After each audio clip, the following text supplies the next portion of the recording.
ርካሽ ተግባራዊ ተሳትፎ የሚገኘው የአማራ አድማ ብተና በትሮንም ቢሆን ከስልጠናው ጀምሮ ዳግማዊት በአብድን የተባለው የሚጠራ በካድሬ ስልጠና ተከትቦ የሚወጣ ሰላቶችን ስብሰባ መሆኑ ይታወቅ ነበር።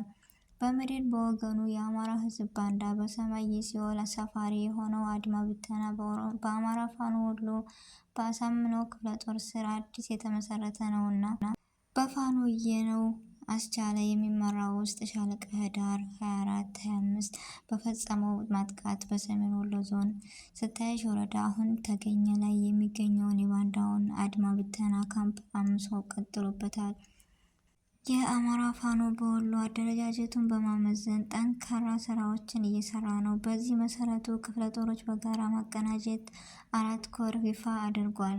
ከላሊበላ ከተማ በቅርብ ርቀት ላይ በምትገኘው በተለምዶ ብልብላ ላይ በደረሰ የድሮን ጥቃት አንድ በእድሜ የገፋ ሽማግሌ ጨምሮ በርካቶች መገደላቸውን በአካባቢ የሚያገኙ መረጃዎች ያመለክታሉ። ጥቃቱ ቀጥሏል። ቤተሰቦች ዱዓ እናድርግ።